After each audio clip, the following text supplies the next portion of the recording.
ইসলামী bank থেকে একজন প্রবাসীর অ্যাকাউন্ট থেকে প্রায় 10 লক্ষ টাকা উধাও হয়ে গিয়েছে। এটা সত্যি সত্যি যারা আমরা প্রবাসী আছি বা আমরা যারা ব্যাংকে লেনদেন করি, আমাদের অবশ্যই এই বিষয়টি জানা থাকা দরকার, যাতে করে আমরা সবাই সতর্ক হতে পারি।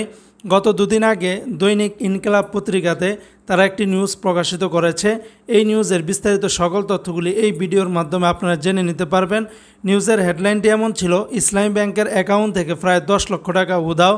এই ঘটনাটি ঘটেছে নোয়াখালীর বেগমগঞ্জের সোহমনি এলাকায়, যেখানে নিউজে বলা হয়েছে যে নোয়াখালীর বেগমগঞ্জে অপরিচিত ব্যক্তিকে ইসলামী ব্যাংকের সেলফোন নামের যে একটি অ্যাপস রয়েছে, সেই অ্যাপসের গোপন পিন নাম্বার জানিয়ে অ্যাকাউন্ট থেকে প্রায় 10 লক্ষ টাকা হারিয়েছেন নাসিমা আক্তার নামের এক প্রবাসীর স্ত্রী।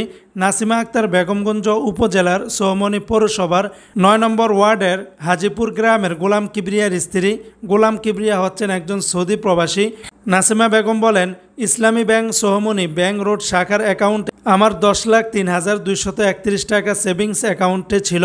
আমি সেলফোন অ্যাপের মাধ্যমে অ্যাকাউন্ট পরিচালনা করি।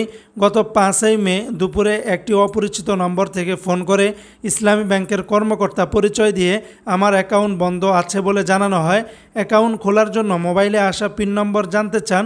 সরল বিশ্বাসে তা বলার পর আমার সেলফোনের নিয়ন্ত্রণ নিয়ে 1 লাখ টাকা করে প্রায় 10টি স্থানান্তরের মাধ্যমে 9,99,000 টাকা নিয়ে যান। তিনি আরও বলেন, পরে এই বিষয়ে ব্যাংক কর্তৃপক্ষের কাছে অভিযোগ দিলে তারা কোনো সদুত্তর দেননি। আমার জানা মতে এক মোবাইল থেকে অন্য মোবাইলে সেলফোনের নিয়ন্ত্রণ নিতে ব্যাংক কর্তৃপক্ষের অনুমতির প্রয়োজন হয়। এই বিষয়ে ইসলামী ব্যাংক এবং বেগমগঞ্জ থানায় লিখিত অভিযোগ করেছি। নাসিমা বেগমের চাচাতো ভাই সাইফুর রহমান ফয়সাল বলেন, ব্যাংকের সহযোগিতা ছাড়া এভাবে অ্যাকাউন্ট থেকে টাকা উধাও হতে পারে না। ঘটনার পর আমরা ব্যাংকে গেলেও কর্মকর্তারা ভালো ব্যবহার করেননি।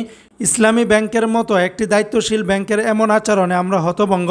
ইসলামী ব্যাংকের ব্যবস্থাপক মোহাম্মদ নঈমুদ্দিন টাকা উধাও হওয়ার বিষয়টি নিশ্চিত করে তিনি বলেন, ব্যাংক থেকে কোনো টাকা যায়নি। ওই নারী তার ব্যবহৃত মোবাইলে সেলফোন অ্যাপ থেকে অজ্ঞাত পরিচয় ব্যক্তির কথা মতো গোপন নাম্বার বলে দেন।